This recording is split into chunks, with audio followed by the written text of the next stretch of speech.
All right.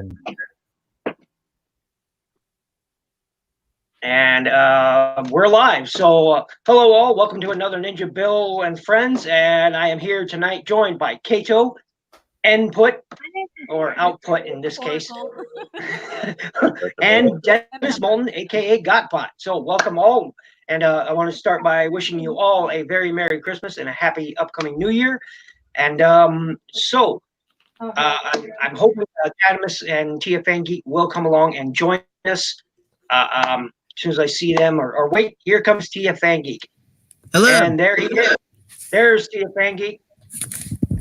Here's Input. So once again, welcome everyone. And I am going to let Dennis start out the topics tonight. Pick a topic and let's go with it. Me? And by the way, so I'll take a drink. Okay, well, for a couple of things first. I'm not by myself. Dark Screen Wife is here as well. Oh, hey, Sam. Hello. Dark Screen Wife. We are also not at home. We're not in the usual location. This is the first time I'm going live on a mobile device. I'm actually holding it in my hand. I've been drinking beer, so this is going to be an interesting one. Topics. Hey, I told Tadams first thing we do as soon as he showed up is all tab a toast to his lost.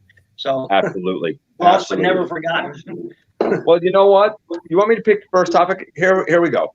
Just this week, in the last couple of days, I put up my top 10 best and worst list for the year. Mm-hmm. And I also put up the was Siege worth it? So I'm going to ask, what were your top 5 best and worst of the year? Top 5, not even top 10. Top 5. Who do you want to lead? Input. All right. Well, if you guys watched my podcast earlier, shameless self-plug, then you guys got my top 5 best of Siege for the year. Don't ask me to repeat it because I don't remember it, but I will say that my number 1 was Siege Impactor, pick 1. Me too. I feel like that's a figure that's long overdue for that character. And like I said, we've had official ones, we've had TFCC ones before. Yeah. But neither one of them really did justice for Impactor until Hasbro released it.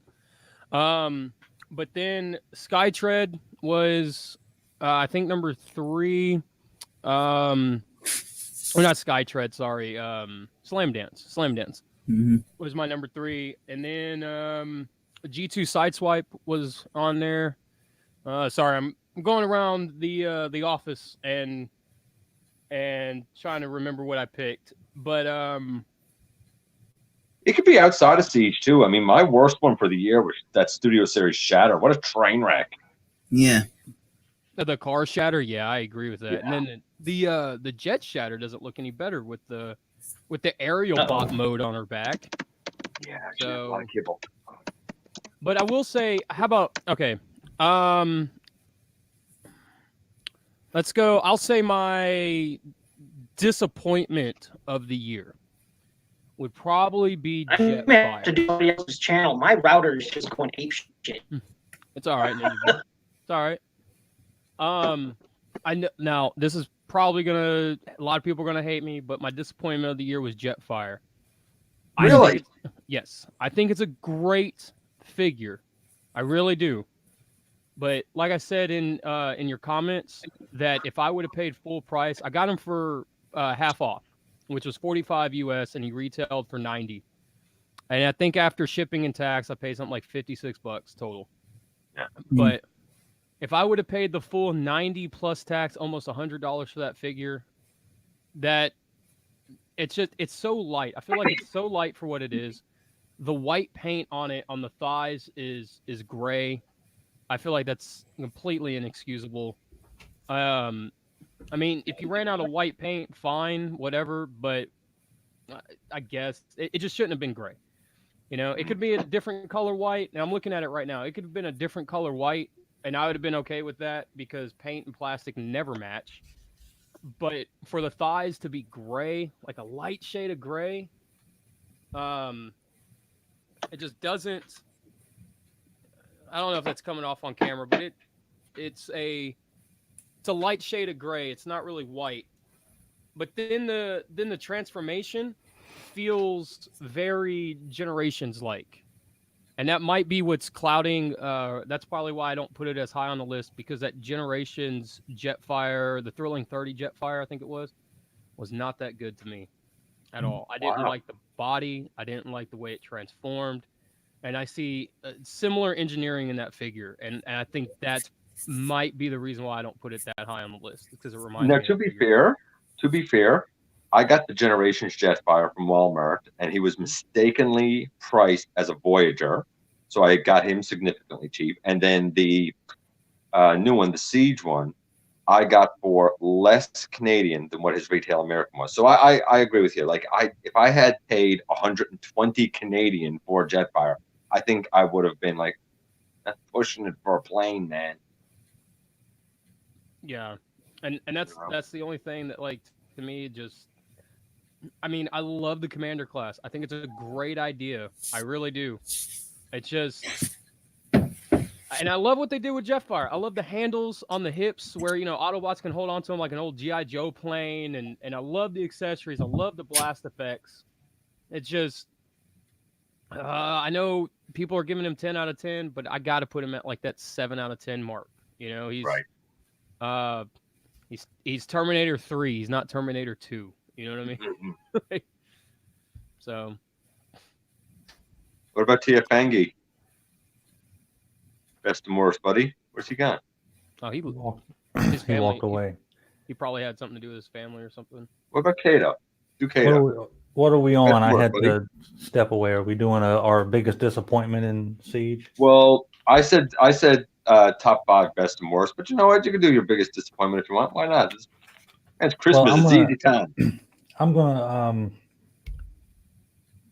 slightly answer that, because by this time tomorrow there will be a top 10 and a bottom 5 list on my channel. So Gotcha, no buddy. spoilers. But however, my top Siege. No, not going to spoil that. That's one of my top figures.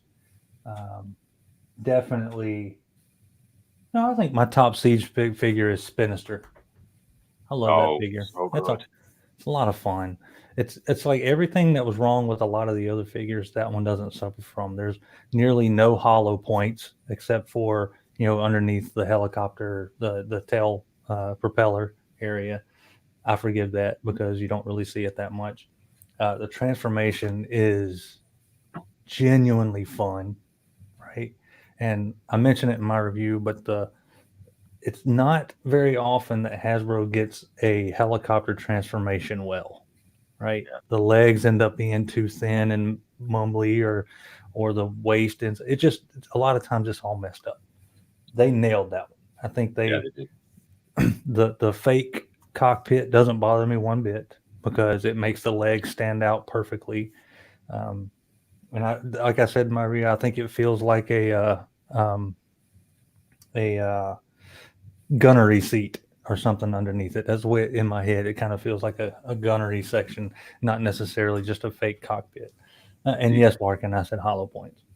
Do you ever find the panel on the back of the leg that folds up under the body a bit of a nuisance to get in there? I did the first time. Yeah, but now you're used to the feel of it. Because I didn't read the instructions on it. I was kind of just messing around with it on a live stream, I think. And the first time I did it, I kind of accidentally got it right because it closed on its own when I shoved the leg up there. But once I fumbled around with it a bit, maybe by the second time I transformed it, I kind of got where I needed it to be to do it the right way. And since then, I think the only flaw it has, and I'm not even sure it's a flaw, it may just be how it is that I wish that faux cockpit on the bottom plugged in a little tighter. If that thing was snug to the top, that would be like nearly a perfect 10 for a mainline figure in my book.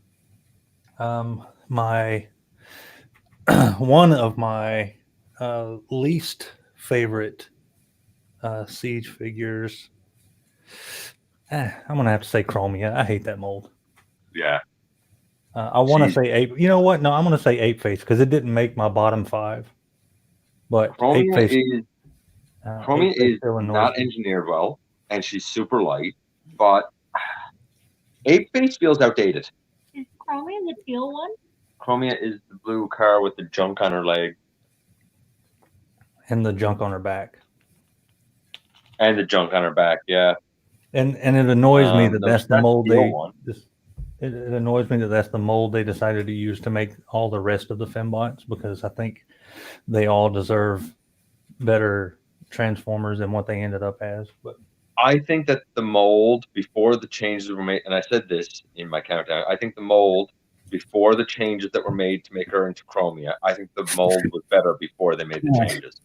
Mm-hmm. Hey guys, listen up.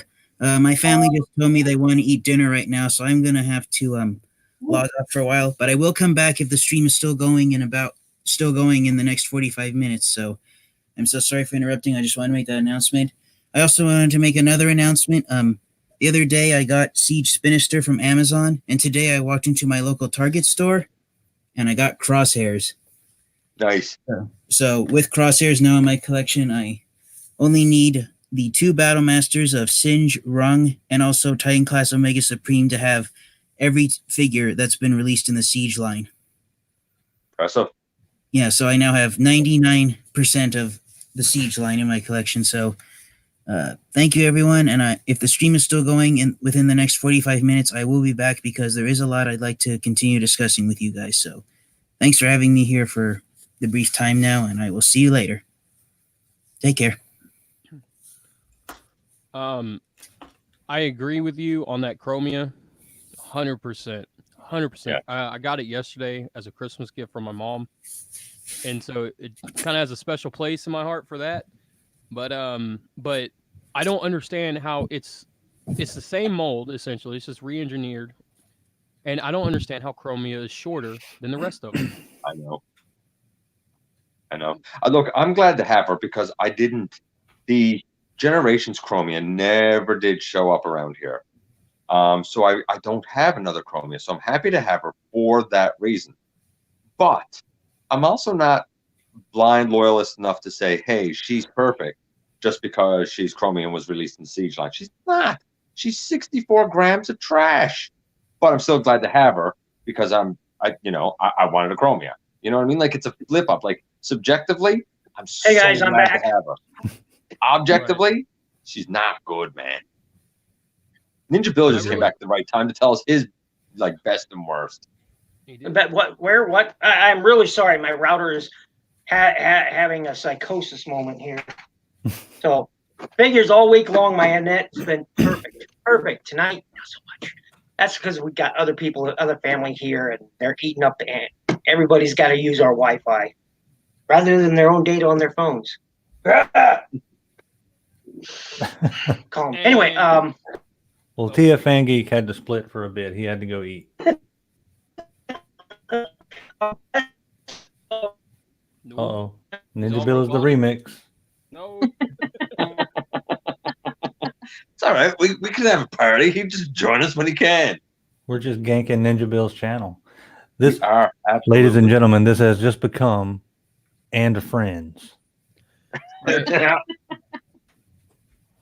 Hey everyone, welcome back to Got Bot and Friends. Why is it defaulted to me? I don't know. He's the one who let you start I'm asking. on it. Whatever. What about? Okay, you want another topic? Let's do another topic. What do you guys got anything on your wish list now for Christmas? We're a few days away. You looking for anything specific? You have anything you're specifically asking for that you're specifically waiting on, or what? I have. I've got a bit of a story to tell for you for that one. Okay, so for the longest time, TFC's Hercules has always been right here for me, within my grasp, but never. It's always slipped through the fingertips. I'm always a day late, dollar short kind of situation with that figure. So earlier this year, I found out that they did TFC's Perseus, which is a shattered glass recolor of their Devastator. Okay, looks beautiful. It's a great looking figure. Well, for the last year, about a year and a half now, I've been walking around the house. Oh man, look! I'm like, hey Oracle, this thing's only like $250 now from 600. Maybe I'll pull the trigger. And then 200, and then so on and so forth for the last year and a half. Well, she got together with my mom, and my mom gives me the shipping receipt in a box. Like she printed it out and says Merry Christmas. Nice. And I'm looking at it going, oh no way, this is so cool, it's so awesome. So yeah, that's my anticipation that's of a Christmas gift that's gonna come like halfway through January. That'll be a nice one, though. Yeah. What about How you, about you? Kato? Oh, I was going to ask you the same thing. I've got pretty much everything I think I'm getting for the year. I got two. That's coming. One is Star Convoy. Oh, nice. Oh, He's arrived. He's wrapped. one? He's under the tree. The other one is from this lady here, and it is the entire G1 colored Black Mamba set of Dinobots. Nice. Yeah, nice. yeah, Very excited cool. about that one too. Is Yeah, that very cool. that Star Convoy? Is that the new one, or is that the reissue, or is it original? No, that's the Selects one. Largely because I'm one of the few people who actually likes the Power of the Primes mold. I do too. I don't know why people complain about the ankles because they do lock into place. Just a lot of people don't do it for whatever weird reason. And I've heard of, we'll see if it works. I've heard of a fix for that loose gold part on the chest. I've heard of a fix for that, so I'm going to try it and we'll see if it works. I really like that mold. It was one of the earliest ones I bought, or when I started kind of doing the YouTube thing again. I saw that in the store and I got that one. I really enjoyed it.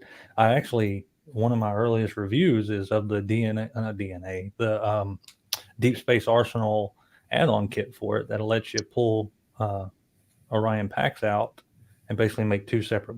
They can't transform anymore. I'm back. I have them up. You can't really. I have them up there as separate pieces, and I think it was my stand-in for a Masterpiece scaled Prime until I got Magic Square's Light of Freedom. Light of Freedom is beautiful. I think you made a brilliant choice there. I really do. It makes the list. You really should make the list. Absolutely should make the list. I'd like to know if anybody has considered doing a trailer for that one. I don't know. I don't want one. I wouldn't buy one if they did. Really? I don't even want the trailer that's with MP10. I got nowhere to put it. The trailer for MP10 is in the closet. I finally got my hands on an MP10, and he's pretty perfect. He's just missing one index finger, missing his trigger finger on his right hand. But I keep the trailer in the closet. You know what kills me about MP10? Everybody loves MP10. He's so perfect. You know what kills me about MP10? Is that his arm has such limited outward movement. Like, limited almost like classic Sunstreaker sideswipe. And I know that for a lot of people that doesn't matter, but it drives me bonkers. Can't you can pull the arm out and you got that extra joint in there. You can, and it does give you a little bit more, but that's one thing that I will give credit to both Siege and I think Earthrise and even MP44 is that outward movement is more effective and just cleaner and better engineered, I think.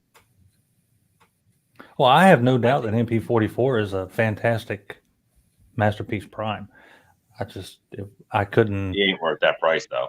Yeah, I couldn't swing that price for it. He's $5.99 here.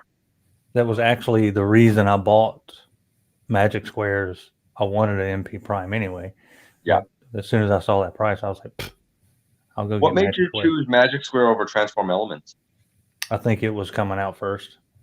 Fair enough. I mean, that was if Transform Element would have hit the market first, I probably would have got that one. Fair enough. Yeah. I think it's the name. That's a really badass name for an Optimus Prime. Light of Freedom. Yeah, Light of Freedom. But nothing in my mind. Well, Civil Warrior. I'm looking forward to that one. The Civil Warrior General Grant. Looking forward. I like that mold. But being a good Southern gentleman, I can't figure out why they would name Optimus Prime after a bad guy. Well, Fair I enough. don't know. You never know. Megatron's name might be something just as nuts, Yeah, I mean, I'm looking forward to that, and I hope they do a Megatron. I hope they do a full line. I was telling the guys, the other Rejecticons, I was like, Sardo is real big into MMC, and we've all started kind of collecting that. And everybody's got to kind of got their thing. I think if Civil Warrior continues to make money and make these figures, I think that will be my go-to oddball third party line. I will continue to get that War Within mold if they do Megatron. I would pretty much guarantee to buy everything. And the company itself, they did something really wise. Are you talking about MMC? No, Civil Warrior is their own company. Okay, yeah. Now, I say they're their own company. We all know they could be one of some other. Yeah, we know how that works. But anyway, the General Grant, they did something really smart. If you go online and look at most stores, it's a fairly high price figure, $150, something like that. I ordered it. I forget where I ordered it from. I ordered it from Terry TFS or Terry TF's Club, whatever, and they had it for a much less price than most other people. But then I started reading about it, and we were talking about it, and the company itself, either on their Facebook or their social media site, they basically said, we're going to lower the price. So I think most places are going to have it below $100 when it finally comes out, or right at the $100 mark, which is worth that. That makes sense. Ridiculous deal for that figure. It's fantastic looking from what I've seen. But they said blatantly, it's like, we're going to get this out there. We want people to pick it up. We want people to get it in their hands and play with it, feel the figure out. And then, from there, we may have a regular retail price for some of the other figures. But our first one, we want to get it out there and let people have it. And I think that's genius. Yeah. That's proper marketing. Take a chance, make a profit. Don't make much of a profit. Get your figure out there. Let people say, wow, man, this thing is amazing. I would have paid $125 for it. And then that's what you want. You want to come in at a little bit like, and this is part of what I was talking about with was Siege worth it. I think the trick is either to give people literally more, or really be able to make sure that you have offered enough value that they would say, hey, it was worth this, and I even would have paid a little bit more. And you're right, like what Civil Warrior is offering is really stupendous. And if they're going to come in at that price point that you were talking about, I think you hit it right on the head. Yeah, I think people will be very happy with that and say, you know what, I would have even threw in a few extra ducats for this one. Yeah. I believe if you do that, because people talk, right? I mean, this community, we talk. And I think, like when I got the Magic Square, back to that one, that Magic Square Prime, when I got that, I think I paid $120, around $120 for it. And when I got it, I was like, wow, this feels like $150 figure. So I feel like I got a good deal. So if they come out with a Megatron or something and they mark it for $150, in my head, I'm still thinking, listen, they made this thing this good. This is probably worth it. Well, and here's now, what if that $150 feeling figure that you're talking about? What if you had to pay $185 for them? That's right. No, I how would you feel then? I don't know that I would have. Fair enough. If they, I have a pretty, in most cases, once something leaves that 125 mark for like a 10-inch, 11-inch figure, I have a hard time, like a really hard time. I really need to either have such a strong connection to the figure that I feel like I need it in my collection, or I need someone I trust, another reviewer that I trust, one of you guys to have it first, and I can go, all right. But for instance, I think Double Evil is a phenomenal figure, and I think most places have it for around $220. I still don't want to pay that. Yeah. Fans Hobby Direct, if you order them from them directly, I got these monster bots here just the other day from them. They came in. They have it for $189. They have Double Evil for $189. It's out of stock right now, but based on everything I've seen from it, that's getting pretty close to what I think that figure could be worth. Mm-hmm. That's why it sold out. Exactly. Yeah. That's exactly why it sold out. And I don't think I've heard a bad review on it. everything's been positive. Well, to talk about Civil Warrior real quick, what I like what they're doing is, they're getting it out there, but they're also filling a need for an entire collector realm that doesn't have anything that's based on Dreamwave anything. And there are people who love the War Within, who want the figures, who have a Titanium series Optimus Prime that's based on that figure, and that's pretty much all they got. And here they come, and they have everything to prove to every bit of the Transformers fandom who would be interested in that. An Optimus Prime collector, War Within collector, whatever, and they have everything to prove, and they're saying, hey, $100 for a $200 figure, here you go. And like I said, everything to prove. And when somebody like an Imgo or a Bobby Skullface or somebody like that gets a hold of it, that's 500,000 people watching that video. That's 50,000 people watching that video, right? That's free advertisement for them. That's people going, oh man, that's $100. That's only $100. That's a killer prime. Like screw Light of Freedom, screw MP44, screw whatever, MP10, whatever. Forget Siege. That Siege Prime, $50. That sucker's $100. Look what I get for double my money. That's $200 value for double my money. I'm gonna go with that. I was pretty sure that I was in on the figure anyway because I like the Dreamwave design. It was the comics that kind of filled that Transformers gap for me for a long time, and I was already kind of in on it. Right, a few things happened to kind of speed that along. I was Larkin and I were talking. He did a video where he showed some old Dreamwave comics that he found, and I was like, oh man, that reminds me of how much fun I had with those comics. And then I saw right at the right time, Ben's Collectibles got one in. Right. And he did a review on it. And I was like, yeah, before the review was over, I was already going to get it.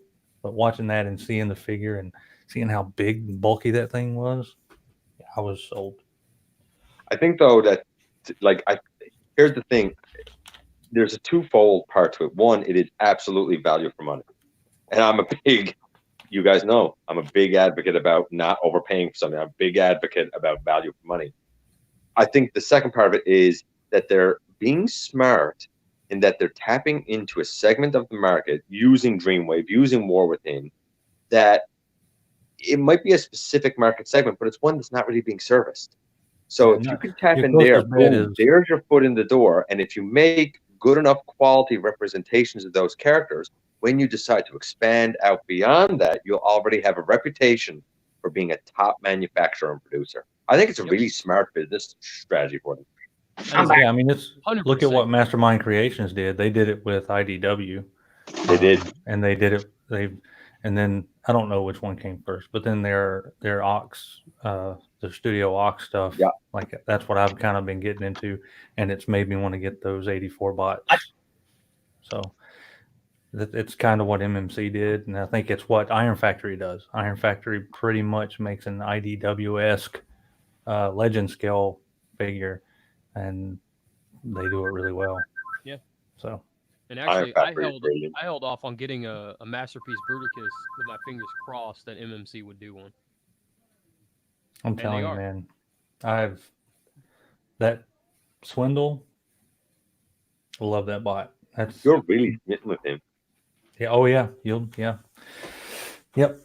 Okay, gentlemen, I'm back. I think we got Ninja voice coming back. We can hear Ninja's voice. Yeah, that's right. I'm back. I think I've controlled the various problems. You turned off everyone's Netflix. Yeah, Right, everybody got kicked out of the house. Actually, you're not far off the bat. Well, if we can't have our internet, we're just gonna leave. I'm telling you. Anyway, so what's the current topic since I missed the others? Dreamwave, Transformers, and Civil Warriors. Cool. Yeah, that's not It's not a Ninja Bill we might as well topic. ask Ninja Bill and kind of bring him in. What did you think of War Within and the War Within designs? Okay. The toys or the actual comic? The comic and the designs first. Okay, I liked them. I liked them to a point. Okay, to a point. Some of the designs were a little, I want to say, over blocky. If you get my meaning, like in the game, I love the games how the characters look. I just wish the comics would have carried some of that more over. In the comics, they tended to make them more, I don't know, more physically bigger. If you get my meaning, like Like they're blockier, they're bigger, and the toys themselves, they weren't bad. Sure weren't that good either, in my opinion. I had Clip Jumper, I had Prime, I had quite a few of them. And to be honest, I gave up all but Clip Jumper and Prime just because I didn't think they were that great. Oh, and I kept Shockwave too. And do you have any thoughts on the whole Civil Warrior offering? That's still like War Within Optimus, right? Right. Yeah. So, I think it looks good. Yeah. For what it is, I think it looks good. Again, I'm not a big fan of the War Within Prime. It's a cool toy. Don't get me wrong. I like this whole rounded shapes that's going on it, and it takes far away from the traditional cab over or long nose truck that he is, but it still has some semblances there, like how the real wheels are there and whatnot. It's just, I don't know. I wasn't a fan of it. fair enough. Yeah, I think there's probably quite a few people that feel that way about that one because it's a weird looking design. So I think it is. I could see people. I'm all in on it. I've told y'all that, but I could absolutely understand why someone wouldn't be. I think that entire segment of Transformers has been underrepresented for so long. And for them to finally get something when did Titanium come out? Like 2004? Yeah, so probably something like that. No, Titanium series toys came out in 2000. I want to say 2007 Well, because they ran concurrent to the live action movie. Okay. So Fine. 13 years. It's been Yeah. long since Dreamway or War Within has had anything. And there are people, I'll talk to them at conventions and stuff, and they want War Within stuff. They just want it. Yeah. I can see that. Well, I mean, because it was a good story.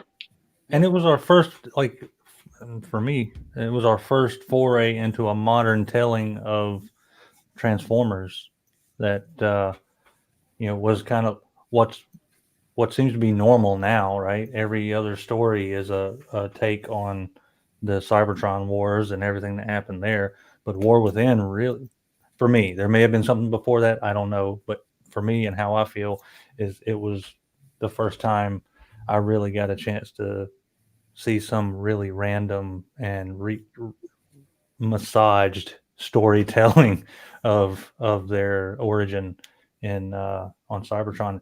And I love Pat Lee's art. I was always a big fan of Pat Lee, and I thought his art was gorgeous. So the designs were off the wall enough that, like Ninja Bill said, you could see the character that you grew up with in there. Mm-hmm. And they didn't change it to a point where it took away from the character you grew up with. So this very well could have been, a historical version of the characters that we saw in 1984 and 85. So it was done just right. Unfortunately, Dreamwave was a shitty company, and they ruined everything. Yep. I think I know, everybody does the Optimus Prime, and then usually people after that do a Megatron. But I really hope they do a Grimlock from War Within second. Oh yes. Oh, yeah. The Titanium War Within. Dinobots. Yeah. They did, I think, a Titanium War Within a Grimlock, if I'm not mistaken. Or no, that was a third-party company who did it. Mm. Yeah, Okay. yeah, and that looked great. It looked very IDW-ish and game-wise in its design, and it looked like an intimidating Grimlock Cybertronian mode. It was nice. Say again? Did they only do Grimlock? No, I think they. I'm not really sure. Titanium. I know they did Optimus. They did Grimlock. I don't know if they did any other Dinobots. Okay. Dinobots. I don't know though. Yeah, I know they did Jetfire, Ultra Magnus, Prime, Megatron, Starscream. I have the Starscream. It's the only Titanium I really have left. The rest of and they did Rodimus Prime in Titanium series. They did a bunch of little, 1-inch ones as well. So there wasn't very many of them. Now, third-party companies picked up the War Within Grimlock, and that looked. I got to tell you, I was this close to picking that sucker up. Despite my, thing about third-party, I was like, because it looked good. Well, Yeah, like I said earlier about third party is I'll pick it up if I have to. Like Leo Zach, love Leo Zach as a character. Hasbro hasn't given me one. TFC did. I bought that. I bought the breast force from TFC. Got that third party Lio Kaiser because Hasbro gave us Lio Kaiser, and well, you guys know what they gave us. So I've done a lot of changing to Lio Kaiser. A lot of changing. I can feel that. I can feel that. Yeah. I think if Takara Hasbro were to give us any figures from that sort of thing, I think I would, and I've said this in many other people's streams and reviews, is I want a Super Megatron. Damn it, we have never, not ever, except in art form, seen Super Megatron. We're getting one. Yeah. We're getting one. Yeah, we're supposed to be getting one. Yeah. Official. And rumor has it that he's going to be based on the Titans Return Galvatron mold. So, Well, see, that's not Super Megatron at all. well, I don't see how it would be based on that mold. I don't know. I don't know how. Maybe the jet mode. Maybe I don't know. But that's the rumor that it's going to be based on that Galvatron mold. I mean, the closest thing we had to the Super Megatron kind of look, believe it or not, was the very first live action movie Megatron. Mhm. Stylistically, it wasn't, but the toy itself kind of pulled it off. Kind of, if you looked at it sideways and squinted like a lot, you could kind of see it in there. But otherwise, I don't know. Screw it. Why don't they go all out and just give us Star Giant and call it good? Holy crap! Yes, please. I'd love that. Can we get a Commander class, or can we get a Titan class Sky Gary? If we're just Whoa. Yeah. That'd have to be bigger than Titan class. Well, I mean, they're not. Well, can we get Unicron size Sky Gary? There you go. There you go. Because Sky Gary was a huge. Well, okay, let's face it. Basically, it was a cardboard box with tiny little eggs and some tracks on it. But, but yeah, it'd have to be big. Larkin says he wants a Grandis. A Grandis? Wasn't that just a Grandis. Sky Gary repaint? Or no, I'm thinking about something else. How about this? This is the one thing that, in all honesty, I'll say this: when Hasbro unified with Takara, I wept because they released that Power of the Prime Starscream, and I want to say this on air, right? Make it official. That I really wish they would have joined together after that, because Takara would have given us that mold as Leo Zach, just to make up for that Combiner Wars box set that we got with Deathsaurus as the torso and stuff. They would have. So I've said recently that we talk about the like the Takara and Hasbro, how they work together now, and we've gotten some really good stuff because of it. But I still think one of the major reasons we finally have some really good stuff coming out, like with Siege, some of it's not so great, but overall it's a lot of fan service. For good or bad, it's a lot of fan service. But I can see that. I think it's, in my opinion, I think it's because think about the age of people that are now working for Hasbro and Takara, right? They were our age in 84 and 85. So they finally have these 30, 40, 50-year-old folks working at Hasbro that actually watched the cartoon and were fans like we were back in the day. So they have that bit of nostalgia to go in and work for the company. So I think that plays a lot into it too. I mean, prior to that, some of the earlier lines, it was a bunch of old guys coming up with new ideas, but now we can have actual fans, and the same way with Beast Wars, which I'm still holding out that I think the third phase of War for Cybertron will bring in some Beast Wars characters. My guess is that it's going to be a Unicron battle, and it's going to be a Spider-Verse type story where multiverse of Transformers come in to fight a multiverse Unicron. And I don't think it's a coincidence that Unicron will release around phase 3.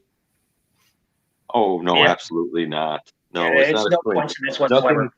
Nothing with that was a coincidence. No. Nothing with any of the setup or the backing. Like, they pushed it because it had to happen. It was already going to happen. It was going to, whether it got backed or not, it was going to happen anyway, because it's within that 3-year strategy. Yeah, it's in the realm of the way they worked it out. Yeah. It's just like anything. They've scripted out when, where, how, and where. And honestly, and here's my thing. Backtracking to what Kato was talking about, sort of also, taking it this way a little bit. When it comes to Takara, frankly speaking, they don't give a fuck about what we Canadians and Americans sitting here right now talking think. Okay?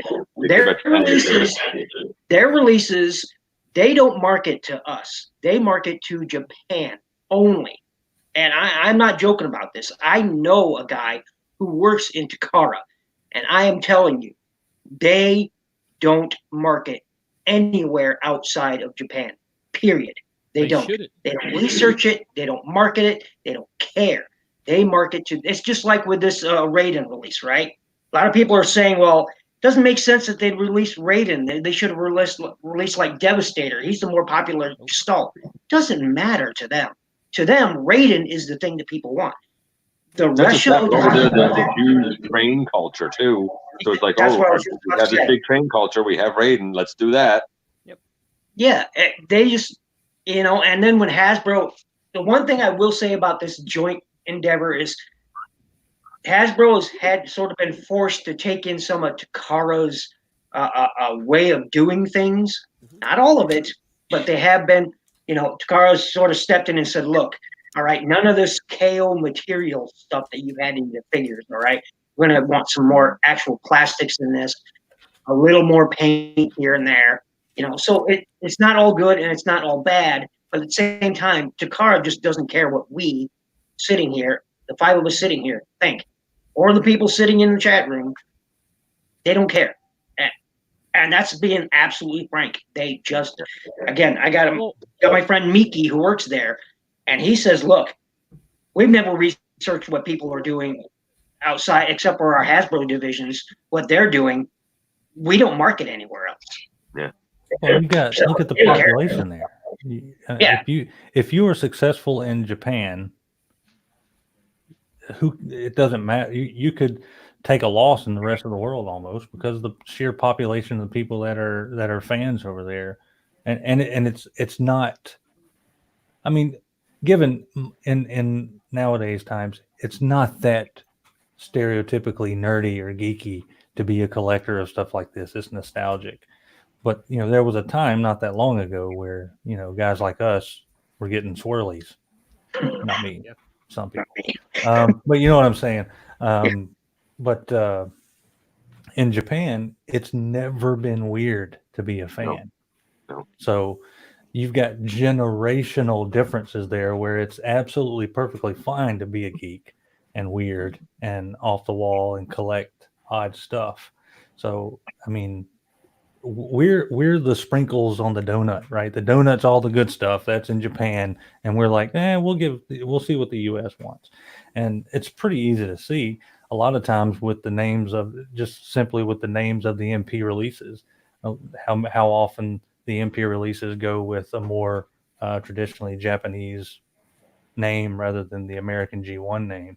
So it's fairly obvious that anything Takara related, especially, is going to be focused more on the Japanese market. And as far as Raiden goes, it shouldn't surprise anybody that they want to do that because Agreed. it's not weird over there. It's Oh it'll yeah. be like Well, having a New York taxi transformer. It's like that's the culture. It's a yellow cab in New York is as common as somebody taking the bullet train in Japan, and they've created a culture of the bullet train over there from the time they were being invented and used. Yeah. And so, like I think Larkin said it earlier, they have an entire toy line of trains to car. Oh yeah. So it's Several not- actually. yeah, it's not even far fetched for them to do. And we've said it in other shows that it wouldn't surprise me if they do a Generation Selects Raiden as well. That's based on a remote of their transforming train line that's already existing over there. So well, it's not and that weird. to really prove that they don't care about our side, and to honestly, they shouldn't care about what we want because it's two different companies or it's two different brands, two different countries, two different everything. But it's their people. They should market to their people and not worry about what we want. But to prove that, the case in point is MP36 Megatron. Mm-hmm. Yes. The gun it uses the samples from the Japanese voice actor and not the American one. Yeah. And even when you look at MP44, when you look at that voice chip, Peter Cullen has 2 lines. That's it. Every other line is something like that. It's got like 20 lines on that in that figure. 2 of them are from Peter Cullen. 1 is a transformation noise. 17 are from the Japanese. Larkin's comment. Larkin says, Takara needs to care about me. I'm still not over Pearl Harbor, which I can see from my house. That's funny. But, I didn't mean to interrupt, but wow. That's funny. No, but that's funny. But that's, like I said, 20 sounds that thing makes. 17 are Japanese voice samples from Japanese Prime. Yeah. So they don't care. They don't need to care. Why should they care? And they don't, It's the same reason that the NFL shouldn't care about marketing to Japan. Exactly right. Why would they research Japan fandom for NFL? Sure, they have jerseys over there. It's no different. It's a multi-billion-dollar industry that wants to research to its home base and anybody else that buys is bonus. Exactly. Yeah, and then on top of that, feels. Oh, you guys like it? Awesome. Otherwise, that's the way they feel. Yeah, and then here's the other thing is that we're going to buy it. How many of us bought MP36, took it out of the box, never transformed it, put it in a glass case, never put the batteries in the gun to listen to them talk? No one over here really cared enough to do that, except for maybe the people who reviewed it. But for the most part, MP36 got bought, got put on a shelf, and he sits there to this day. It's like Larkin said too. MP44 comes on the box and it says Convoy, not Optimus Prime. Yeah, exactly right. That's a Beast Convoy with Beast Wars Optimus Primal. And the thing is like the Masterpiece line has not been an American line in years, at all. It hasn't been released here in Canada. It hasn't been released here in the U.S. It hasn't been. It's been a strictly Japanese line for what, 8 years now, almost a decade like now. That. Yep. Yeah. You look at you look at the people complaining about the cutesiness and the oddness of MP46 Bumblebee. The Lio. Oh, okay. Bumblebee. 45. 45. Okay. Yeah. 45. Yeah, you hear a lot of people say, "Oh, I don't like it. It's the feet are ugly or whatever." You know what, America? They don't care. It's a cute little robot that Japan's going to buy. Yep. That's So how it's just one of and it's kind of one of those things where I I watched a review. I forget the channel's name at the moment. I just randomly ran across him. Shame on you, Ninja Bill. I'm sorry. Otherwise, I would plug him. If I could remember it, I'd plug it. But props to him for doing what he does. But he spent 15-minute video complaining about them releasing figures that we don't want, and my comment to him was, which he promptly deleted, was, "We aren't them." If Takara could comment, they would just get on there and say, "So." Yeah, it would. Yeah, exactly. And the other thing is, like, too, could you imagine if Takara got in on the Bruticus War stuff that's going on right now, or the Minosaur War, and they decided to release a masterpiece Minosaur? Dude, they lose so much money so quickly, it wouldn't even be funny. Oh yeah. Honestly, they'll wait until those wars die down, and then they'll be like, "Hey, now here's proper Minosaur," and everybody by then will say, "Hey, it's been a couple of years since I bought this one. I guess I'll replace it with the official." Yeah, I mean, why not just put something? Why copy something that's already on the market? Third-party companies with their combiners right now. I mean, don't get me wrong, I love the Stunticons, but for fuck's sakes, give it up with Minosaur already. I know. But you know what? There's another reason. Besides for train culture, there's another reason to go with Raiden, because who the hell else has done Raiden? Exactly right. And then after that, who else is left to go, right?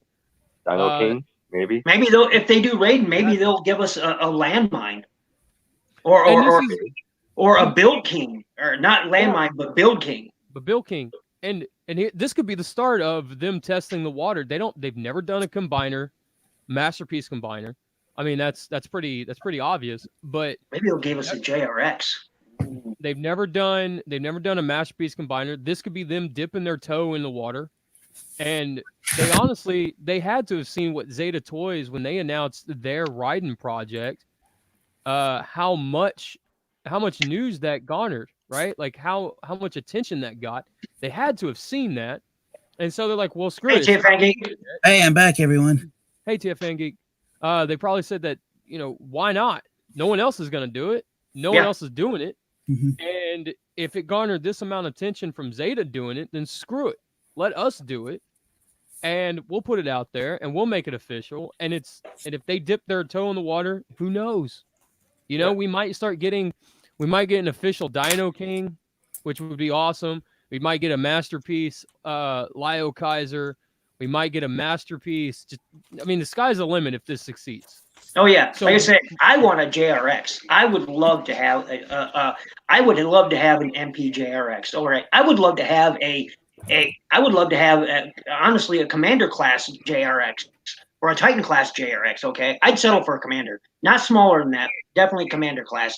A rail racer. He was known here in the U.S. and Canada and UK. But I would love to have that. And like you said, if this Raiden succeeds, we could get a Build King. We could get those other combiners. We could get Dino King. Imagine that. And Dino King. And here's the thing. They're a company. They have shareholders that they have to report back to. So why not throw what is going to succeed, guarantee succeed, throw it out there, let it succeed, and come back to your stockholders and say, look, the fans ate up Raiden. People in America are buying it. People in Canada are buying it. South America, look at this. This succeeded enough for us to lay the groundwork for more combiners. Screw Devastator being the first. Unite Warriors just re-released it. This is going to be in scale. That Masterpiece Raiden will be in scale with Combiner Wars and Unite Warriors Devastator, right? So screw Devastator. Forget that. Throw what's out there that's going to succeed. Report back to your shareholders. Show them exactly how much money you made on it, what you produced, what your percentages are, and all that stuff, and make it look as shiny and pretty of a statement as you possibly can to them so they continue to funnel money into the company so you can start to release all this stuff. And then eventually when you have that rail racer that completely flops or whatever, like pick a combiner, and then when it flops, they can fall back and say, hey, look, we've got 9 out of 10 that succeeded. We still have a foothold here to keep launching us forward, to keep going. So let's keep going. Let's keep doing it. That's the way it was with the Masterpiece line originally. Yep. That's That's exactly how that. They did Optimus and Megatron first. Why wouldn't they? Yep.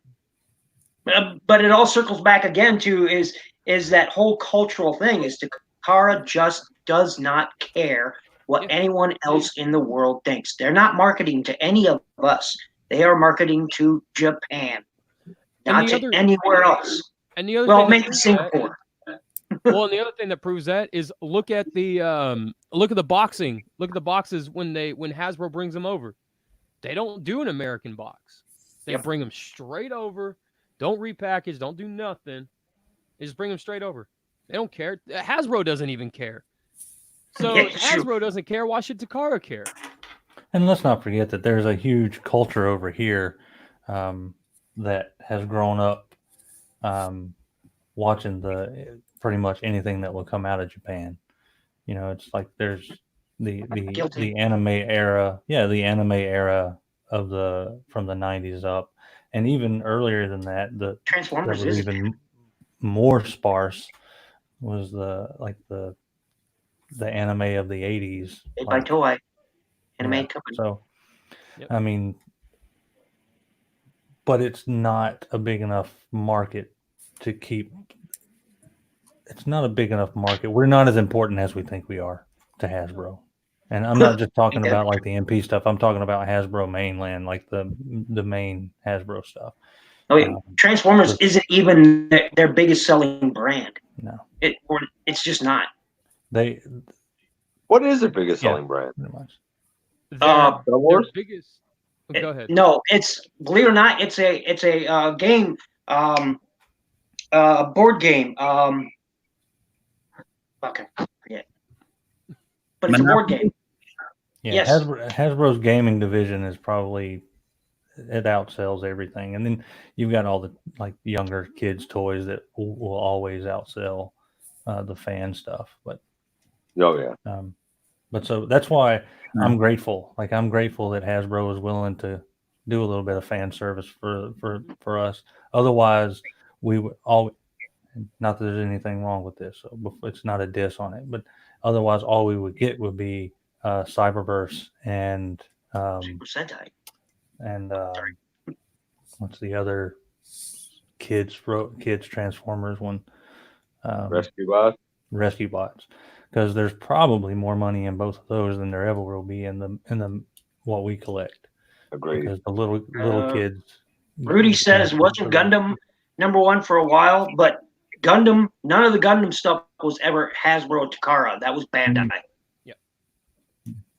And none of it Hasbro had any part of. That was all Bandai. Bandai America, etc. I don't know Jack. By the way, hello, Rudy. By the way, everyone in chat who has said hello back from all of us here. Oh yeah, I got to be honest. I can't even see. This is my first time ever doing this. I can't even see the chat. I don't. It's not even. That's okay. Yeah, I don't know if you can from your phone. Now, I was late to the game. I'm also on a phone, so. I was late to the game talking about my top 10 for the Siege line. So I guess I'll throw out my hat right now, make it real quick. Optimus Prime. I dig him. I dig the alt mode, but that's because I know what a Decatura truck is. Most people don't know. They don't. So they have no idea about the styling that truck is evolved from. So I know what a Decatura truck looks like. Pictures of that, actually. Hey, yes, Bill, Rudy's backstage. Is he? I don't see him. Oh, yes, there he is. There he is. There he is. Let me scroll down a bit. Come on. Scroll back. There he is. Boom. And he should be in here somewhere. Oh, Rudy. My brother Rudy, from another welcome. continent. Hey, I don't know how loud I can be because I've got a child either side. It's got to be like 3 a.m. where you were at. It is 4 minutes past. Go to sleep, bud. Go to sleep. I appreciate you coming in, but go to sleep, man. Yeah, before you leave, I have before you leave, Rudy. with my children, so Wilbur was supposed to join us, but he had to take some back pain pills, and he just couldn't take. He couldn't do it. Oh, poor guy. So welcome. Before you leave, Rudy, before you bolt, I love you, brother. I miss you. yeah. This might be the only chance for a while that I can go live. Oh, well, happy holidays, Merry Christmas, and a Happy New Year to you in that case. Yep. So what we were talking about, Bandai. No, you were doing your top Bandai is 10. one of those Oh, you companies. were doing your top 10, Ninja Bill. Yeah, you're doing your top Oh. 10. Okay, so I was talking about Decatura trucks. It got me sidetracked because I love Decatura trucks. If you don't know what a Decatura truck is out there in Chatland, go look one up. And then look at your Siege Optimus Prime. You'll go, the little light Oh, bulb. yeah, no. Siege Optimus totally is. It's a Decatura truck. Yeah, it is. But so I like Prime. My next would probably be Jetfire Skyfire because he was a new class of toy. Even if it wasn't that great a toy to a lot of people, I love it because one, we've never had that class of toy before. Even Ultra classes were pretty much just leader classes back in the day, and so I really really appreciate Jetfire. My next one would probably be Hound. We got a new. I never owned it. I saw the Combiner Wars Hound, and frankly, it looked like a piece of crap. Wasn't happy with it. I saw Dennis's review of that very toy. He's shaking his head there. I saw it, and he wasn't that impressed with it either. What's that? Ninja Bill, do me a favor. Type in chat what kind of truck that Optimus Prime was. I'm trying to look it up. It's Okay. DEKATORA. Is that right? Decatura? It's there, Yeah, there you go. Decatura, okay. Decatura. Trust me, look that sucker up, and you'll see instantly where that Siege Prime mode comes from. It's definitely a Takara thing. Yeah, buddy. It would also make an awesome Rodimus. Yeah. You See could. what I mean? Input. It's This thing is Decatura. wicked, man. This is super cool. Look at this one. I'm not trying to like steal your spotlight here, Ninja Bill. Yeah. This Do is it. sick looking, man. I saw that one. That's an Ultra Magnus toy I right was there. about to say, can you see Ultra Magnus in that? Yep. So, like I said, I like that Hound because he did two things. He reminded us of the G1 toy, and he reminded us and he gave us sort of a fresh new look on an old character. So I like the Hound. Springer, that toy, it had its problems, but overall, it's the Springer we have wanted for decades. Yep. Period.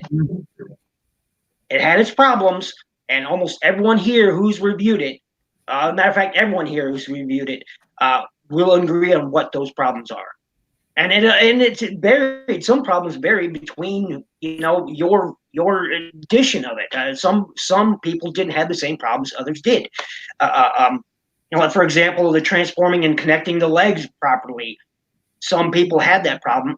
Mine didn't. Mine worked perfectly. However, I did have a few issues, with that canopy cabbing in properly. Oh, yeah. So Later, ACP. later ACP. So Merry yep. Christmas. What? What would be next? I think probably. I think I'd just leave it there because, well, I haven't got a hold of Ratchet yet. I wanted Very to, good. so I don't know the Ironhide mold other than watch what you guys have already reviewed. I've watched those. I'm content with what you guys feel about him because I would probably feel the same way about Ironhide. He's not my favorite character, but I would feel content with what you guys have already said. Kato's probably had the best, no offense to the rest of you, review of that toy and in a comparison with Ratchet. No offense to the rest of you here, and anybody who wanted to join and didn't, and you had your own review of them. No offense, but I think Kato had the most thorough one. Dennis was Am I the only one? Am I the only one who had no problem with the leg panels on their Ironhide? Because mine are as tight as a pin. I didn't have any problems with mine either. Okay. Everybody here says his leg panels fall off if you look at them funny. I'm like, man, leg panels of mine are beauty. Mm-hmm. What happened to Kato? Where'd you go, Kato? He logged off. He Oh. teleported out. Oh, good for him. No, bad for him. Get back here. No, Didn't say goodbye. there you go. I think he's still around. Mm-hmm. No, not right now. I think he's still around. I don't See? want it right now. But no. So I think that's pretty much what I would stick with the Siege line. I like the Megatron, probably one of the better Megatrons. I still think I like okay, let me take that back. Since Adamantium Matrix got me that Combiner Wars one, because I'm missing most of the Combiner Wars line, and he got me that one. If that Megatron, if this newest Megatron had that Megatron's look, it would have been better. I think. Everyone may not agree with that, and that's okay, but I think it would have been better. So that's just me, though. Mm-hmm. I think I'll leave it there, and Rudy, pick a topic and let's go with it. Oh, can I? My top 5? Oh yes, go ahead. Huh? Me? Yes. Okay, sorry, little dirty reaction there. So my top 5 best Transformers toys for the year are number 5 was Siege Impactor, and that's because I was really looking forward to getting a toy of him, and that's one of the main motivators for me to get Transformers toys is characters that either we haven't gotten in a long time or haven't gotten in ever gotten the character. Yeah. Number 4 is Reflector. Number 3 is Jetfire, and then my number 2 spots go to 2 Transformers released by Takara Tomy in their Transformers Legends toy line. Number 2 is Leader Class Great Shot, who's a retool of Titan's Return 6 Shot. I love Great Shot.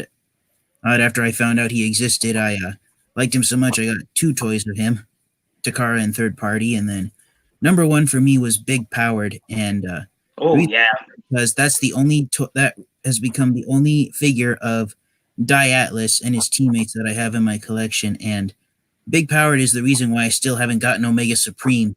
Basically, I had the option back in July of either getting Omega Supreme in pre-order through Amazon or getting Big Powered, and since I technically have a toy of Omega Supreme, I'll bet it's the Energon one that was released back in 2004. I went with the option of getting the character I didn't have yet. And considering the fact that Atlas and also his teammates, Sonic Bomber and Road Fire, they can combine their vehicle modes, and that's what Big Powered is. It's a combined spaceship mode that they form, and they also transform into bases for Titan Masters. It was Micro Masters in the G1 line, but they have a lot more play value than Omega Supreme does, as I feel anyway. And then, of course, there's that Zone series, and I'm not a big fan of Zone.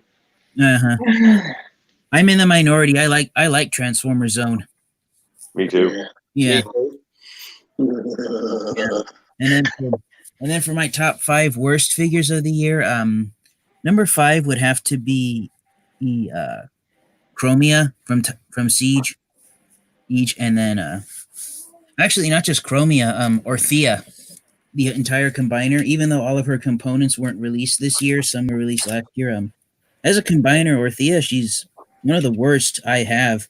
And believe it or not, the way I have her displayed right now, I have Chromia as her giant laser gun, but having Chromia sit here on the side, Orthea is standing up on my shelf because Chromia is acting as a cane for her, so she can't even stand on her own 2 legs.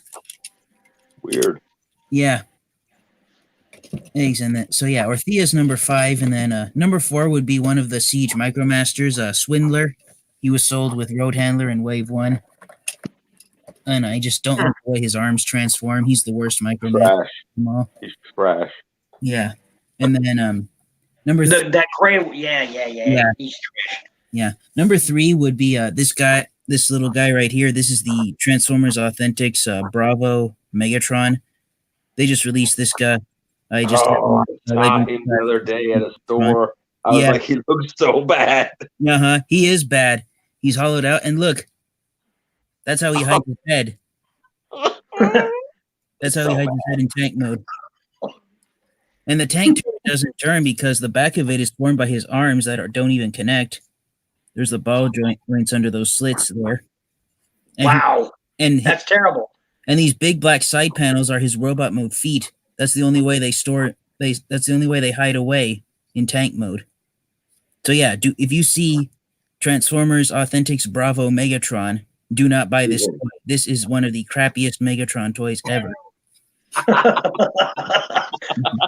Straight from Tia Pancake's mouth. I'll Yeah. take that advice. Yeah. The reason I got it is because while I was standing in line with my family, we were in such a hurry to get out of the store. It got scanned with the groceries they were buying, and they just let me keep it. So technically, I got Megatron for free. He is a Nice. gift from my family, but so that's the main reason I have him.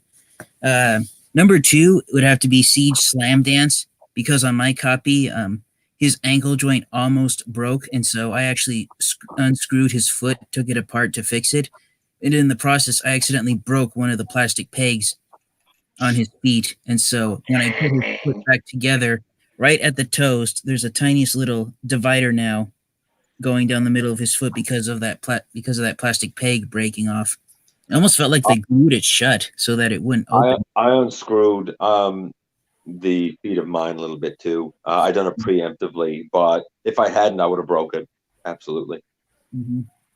And I've then heard that it was something about that red plastic just went wrong. Yeah. And then my number one worst toy of the year is Transformers Bravo Authentics Optimus Prime. This is worse than an Action Master because when you his joints feel super tight. It almost feels like the old third-party knockoffs. So you transform him by splitting him apart, and look. I don't know if you can see under there. The entire truck cab is held in place by one ball joint, and it's a hollowed out box basically. Wow. And when you transform his legs by flipping them around, and look at that. There's no insides to his legs. It's just the front and side panels where the wheels are. Fun fact. Yeah. Those Authentics here Yeah. are $19.99. Yikes. What? 19 to 20 bucks. Machine. That's considered a $20 figure here. What? Nuts. And then the entire truck cab, it forms his backpack. Yeah. Then you lower down the arms, no elbow joints, and look at the inside of the arm right there. So basically, it's an oversized Legion or fig. Yeah, Legion class big. You know. Not even Legion's class. I'd say an oversized mini-con. Huh. Yeah. But yeah. $20 here. 20 Yeah. bucks. Yeah. It's only, I found this guy for only $7 at Rite Aid, and I figured, it's a toy of Optimus Prime I don't have. Maybe I'll give it a chance. No. Do not get the Instant regret. Do not get the Transformers Authentics Bravo Optimus Prime. This is one of the worst Optimus Prime toys I have. It's right up there with the Fall of Cybertron, the Classics Deluxe, I can't remember what other Optimus Prime toys I don't like having in my collection, but yes, I have Optimus Prime toys that are physically smaller than this one that I felt was worth the price tag. Wow. But yes, this is the worst Optimus Prime toy of 2019. Forever. Rudy, do you? I know you don't buy a lot of Transformers. Not a lot. You buy some every once in a while when you see something. Did you have like a top 5 of your purchases for the year, Rudy? Yeah, I didn't. I made the decision this year to not buy Transformers because I bought enough kind of like last year. But I bought a Machine Robo about 2 months ago. Ooh, yeah. I bought Steam Robo. And it's Nice. I saw the reviews on that. Yeah. it's Looks like good. the funniest thing I've like bought in ages. And then I feel like, I've probably missed out so much transforming joy for like a whole year. But I'm just not hooked on Siege. And that was the one thing I was going to talk about, is that I think I'm not hooked on it because the cartoon isn't with it yet. I think if the cartoon was running in synchronicity with the toys, I'd be way more into it. Don't get me wrong, the refractor in the 3 colors that looks like the original toy looks incredible, and I've played with Omega Supreme, but I'm not down with it. But I'm Well, if really you- actually watching everybody else's reviews. That's what I did with. if you really look at it, it's almost like most of the people like us that are buying it because it looks like it resembles G1 and nostalgia for us. But as far as having a unique storyline to match with the character, this is one of the first times we don't. The closest thing we have is the comic book, and it's garbage, at least early on. It's still garbage. It's still garbage. But I interrupted you, Rudy. Go ahead. I've been- That's all good. Now the question is it garbage that Retgar and the Junkions would enjoy, or is it garbage that that even the Quintessons would refuse to acknowledge its existence? Both. No, it's Yeah. it's garbage. It is. Let me think. It's Bayformer garbage. It's what Michael Bay probably pulled his inspiration from. No, that's almost too harsh, but yet at the same time appropriate. Bumblebee right now is a Decepticon. Yep. I'm just throwing it out there. And Or, no, I not a gotta be honest. Decepticon, a Centicon, or no. Is that the proper one? There's like 4 factions in there now. no, I he's a can't get behind Decepticon now. IDW. Right now. I mean, don't get me Well, wrong. I know he had the badge in issue Yes. number, what was it, 12? Think? Something like that. Yeah, they Yeah. put the badge on it. But to be fair, I mean, I'm skipping a lot of story when I say that. I'm skipping a lot of explanation when I say that. But I'm trying not to spoil anything for anybody in case anybody's watching. They do want to read it. But what leads up to him being a Decepticon is so lackluster. It's shit. Exactly. It's so bad. Hmm. It's shit. It's just, yeah. I've never, I wouldn't even know. I find IDW unreadable. I'm sorry. I know they have a ton of fans, and I've tried to jump on board 4 or 5 different times, and it's to the point now that every time I've tried, I've been burned by such terrible storytelling that I'm like, you know what? I'm not even going to try anymore. I'm not even going to try anymore because it's not worth it. It's too painful to be worth it. And everything I've heard since the reboot started, everything I've heard is that it's so awful. I'm like, my God, if the fans are saying it's awful, how freaking bad is it? I'll say this: if you want to give Transformers Galaxy a shot, it's IDW. It's in the realm of the bold new era, but it tells the story of the Stunticons and the Insecticons early on. I enjoyed it. That is the saving grace for IDW's Transformers right now is the Galaxies. Well, until Transformers and Terminator come along. Well, yeah, that crossover is going to be that's going to be a great one right there. I hope so. For My me, name is I Arnold stopped reading Schwarzenegger. IDW after the Spotlights. Last Stand. I just recently picked up Last Stand of the Wreckers and Spotlight, Soundwave, and RC. They were the last 2 I needed for the Spotlight books. But after that, I stopped. I didn't read any of More Than Meets the Eye because I thought it was utter trash. Because here's the thing with me, and many people simply will not agree with me, and that's okay.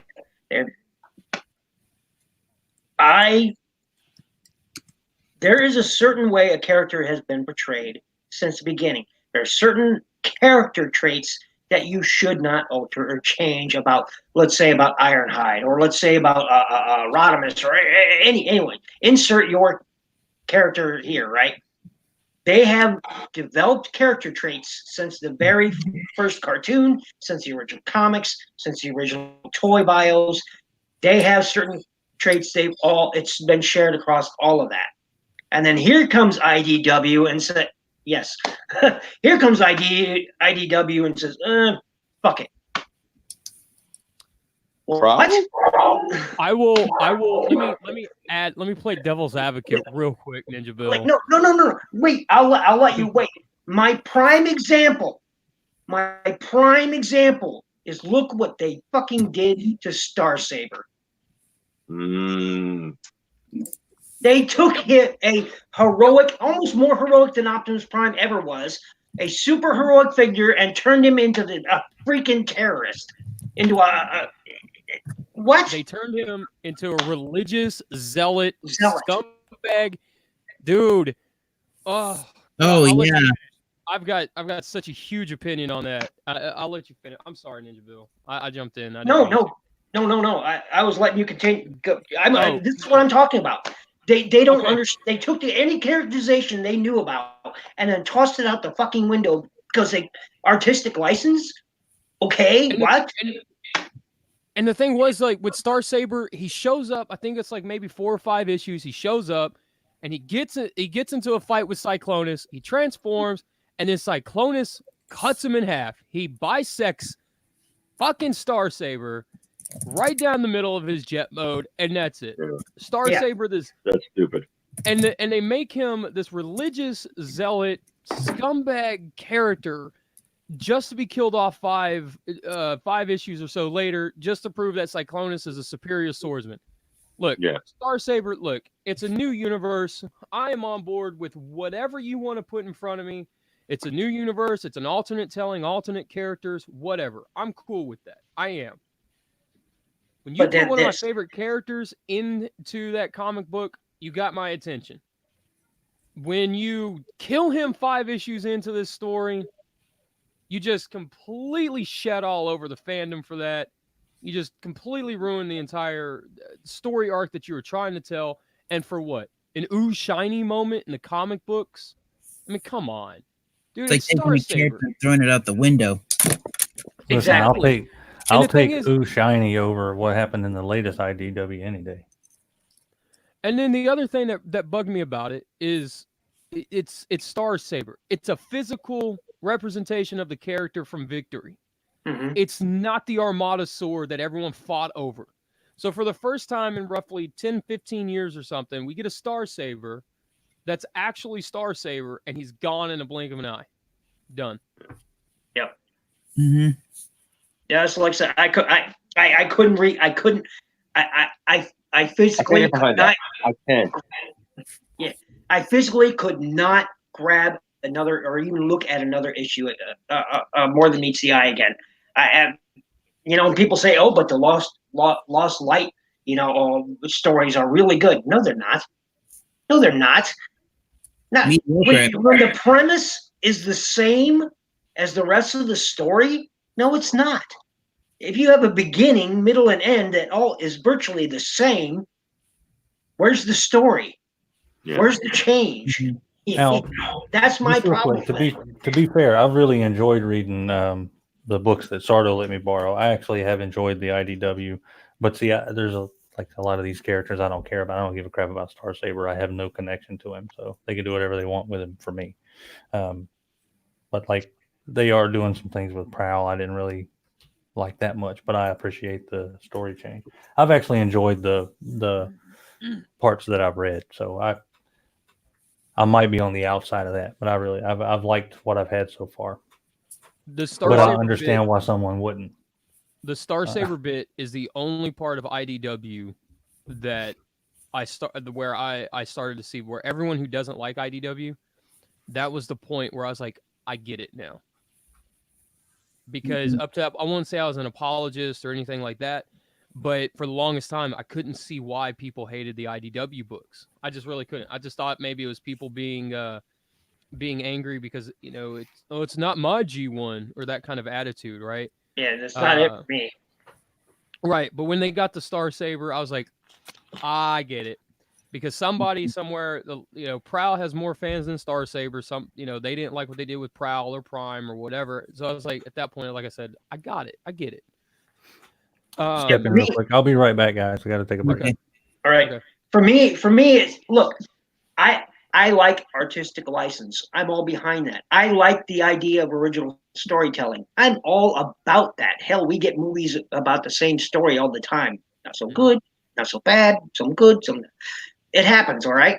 And I'm down with that. But when you take something that has a long and storied conditional background character that's conditional upon certain aspects of his personality, and then you just absolutely just ignore it, you're destroying the entire nice. You're destroying that characterization just because you artistic license. I don't get that. I don't get that. In storytelling, Yes. What? Oh, I see Rudy pointing. What? Where? I'm so like, brand, like completely fucking Yeah, it up.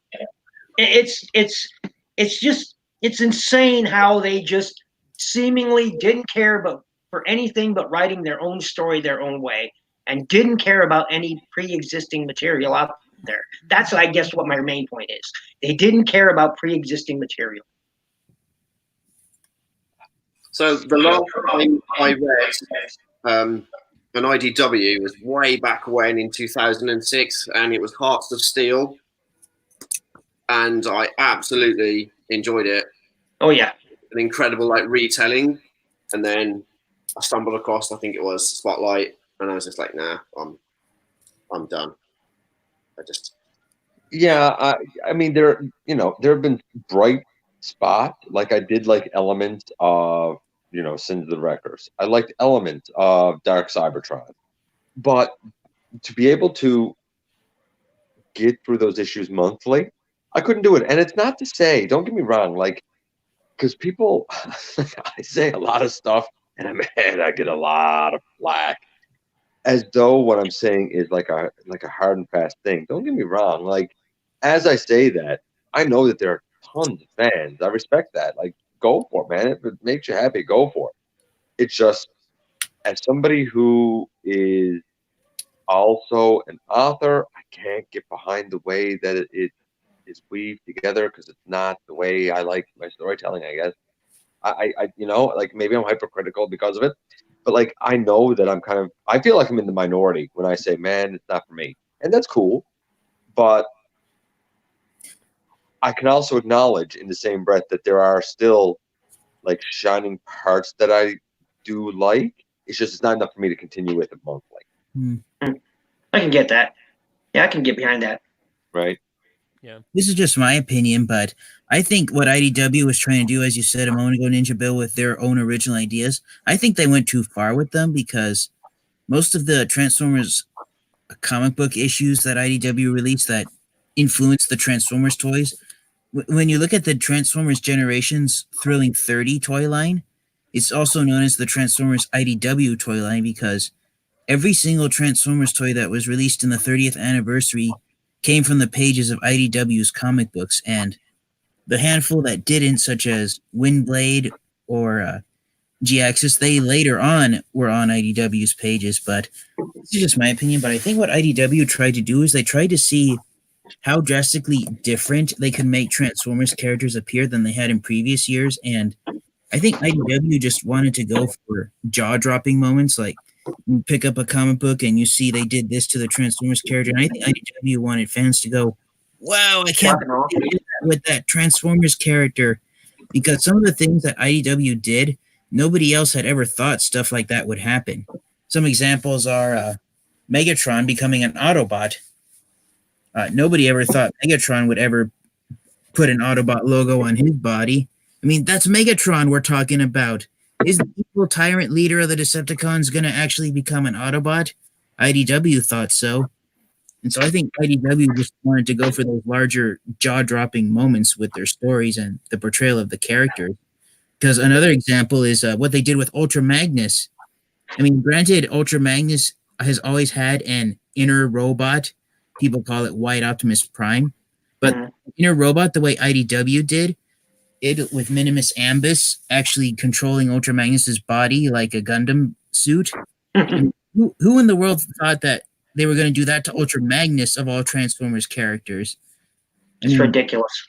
I know. I mean, why not do it with one of the Brain Masters or God Masters like Starsaber was, where he actually has Dreamwave did Ultra Magnus, with the White Optimus Prime and call him brother and all that. That was cool. I like that. I dug that. It harkened back. So I dug. Anyway, continue.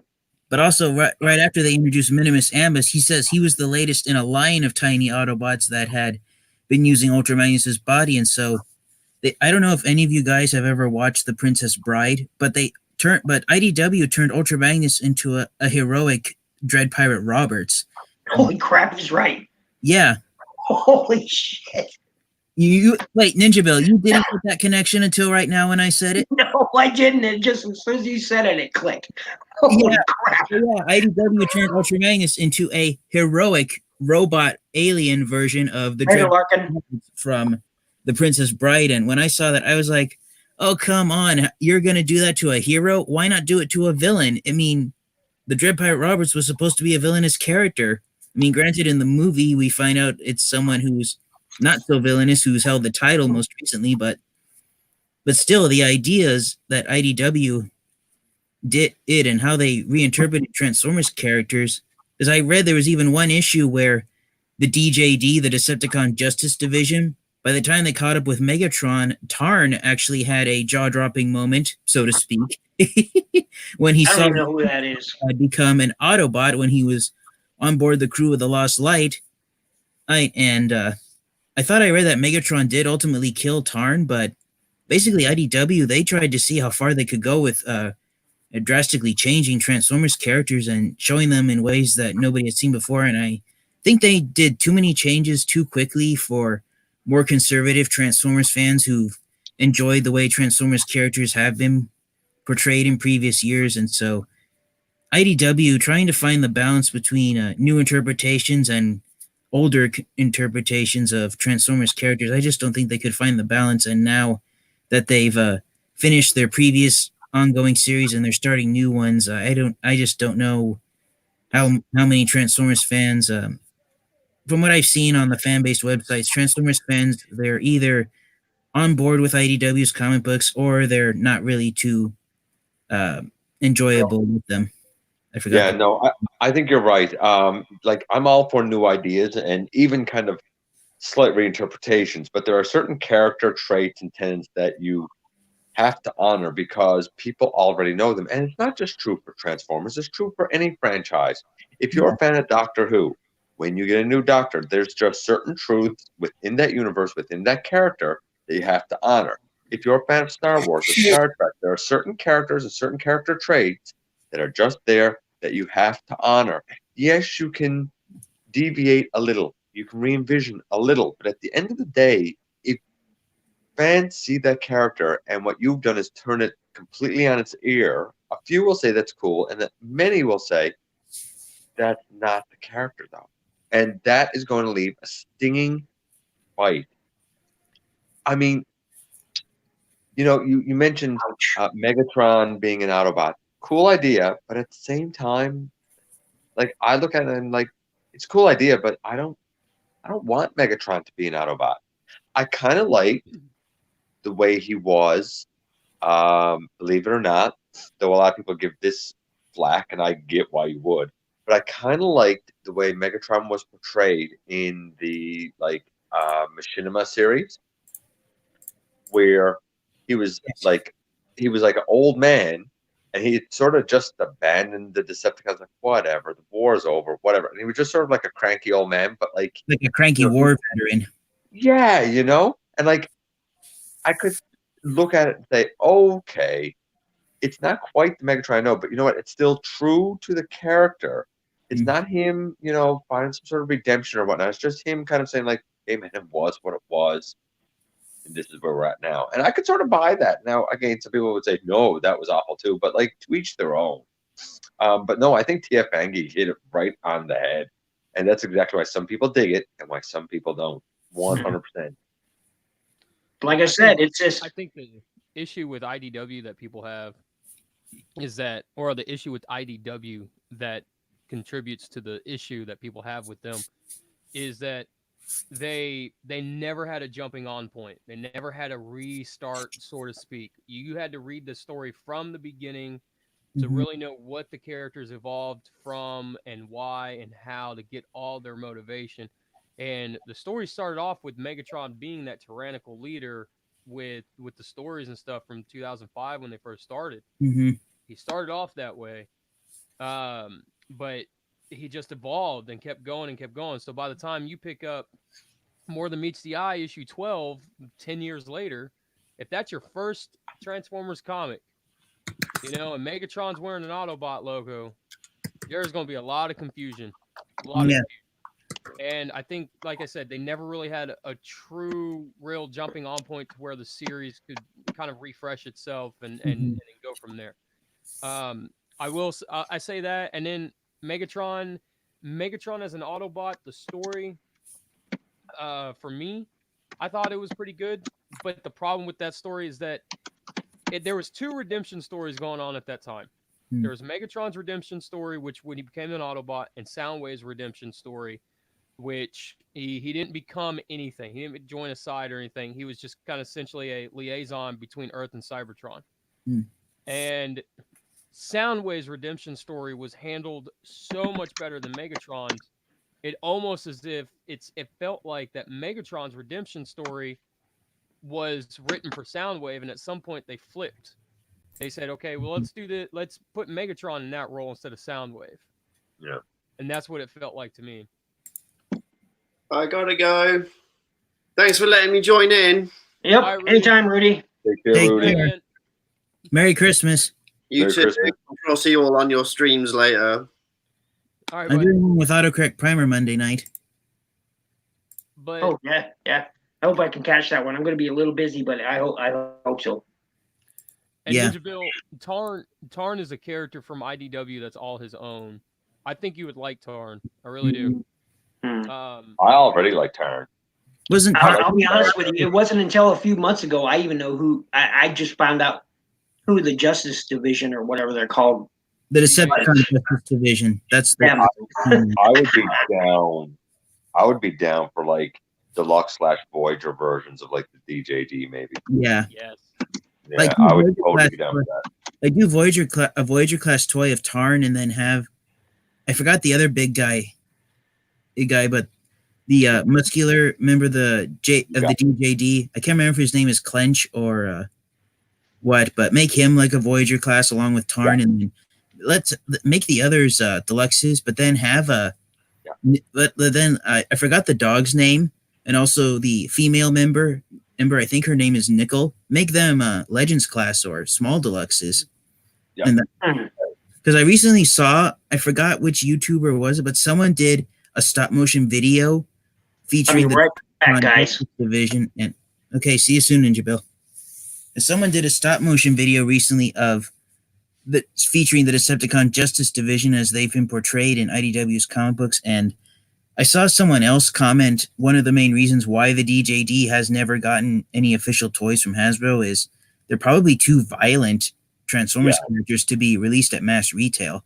But And even that's right too. but even if they were released as exclusives to the internet, not the way the Seacons were released, but maybe like the way the Amazon exclusives were released, or maybe the way the one of my favorite exclusives of the year, the Rainmakers, have them released.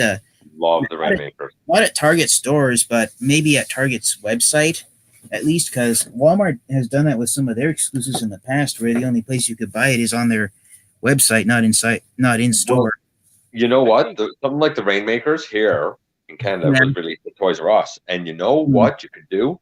You could do the DJD, and it would go in our zone. Our zone, of course, is like where the video game stuff are, but it's also now evolved to where all of like the higher end sort of collectibles, like anything that comes in that's masterpiece goes in there. All of the like things like the Friday the 13th figures and anything that comes from NECA or whatever, it all goes in our zone. I think you could do the DJD. You could make it at least here a Toys R Us exclusive, which would probably be a Target or Target.com exclusive down there. And I think that fans would absolutely eat it up. Oh, I agree. But you're right. I mean, you got one turning into an electric chair. I mean, you can't put it out of mass for retail. Oh, no.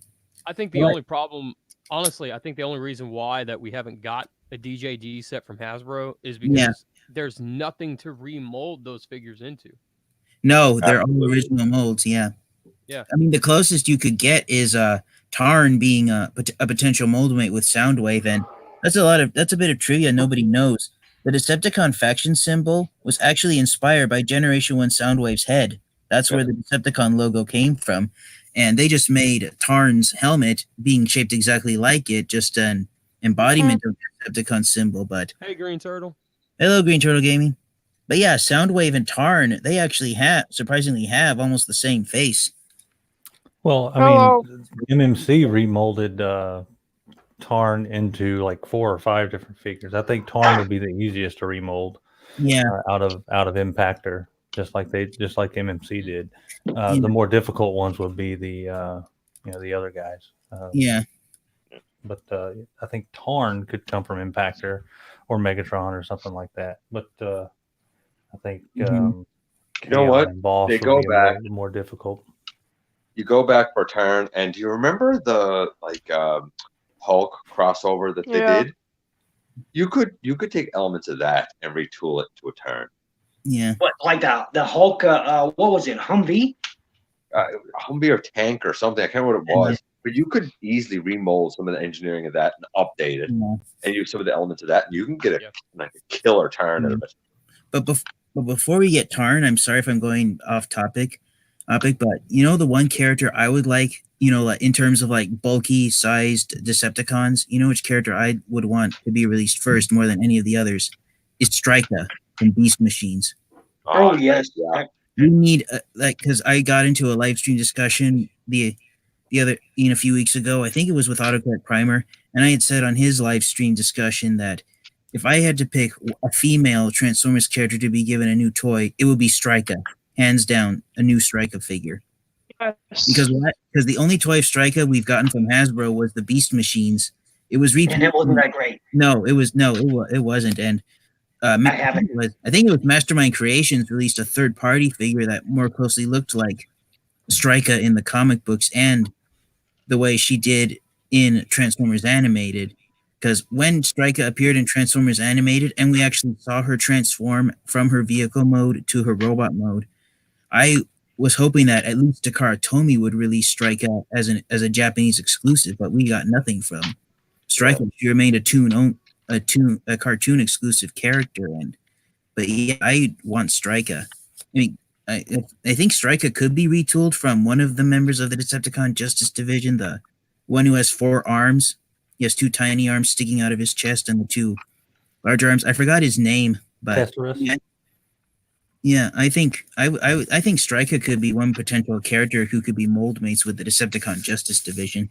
Well, Batfan in the comment section just said that they could make the electric chair alt form a hidden mode a la Shockwave Siege gun mode and Soundwave's light tower mode. Yeah, that's true. Yep. Yeah. Yeah. That's me. Yeah, there's plenty of fan modes that exist. I have to give a shout out to Master Far. Back in 2017, when Quick Mix was released in that Titans Return exclusive box set, Master Far fiddled around with his copy and he came up with a boat mode for Oh, that's right. No. Yeah. I'll be back in a second, guys. Be right back. So, Wait, no. hey, I don't remember Quick Mix coming out. Only Like, 6 they people can do StreamYard at a time. Yeah, I'm actually going to hit the sack, guys. It's getting close to 11 All right. here. I think I probably need to.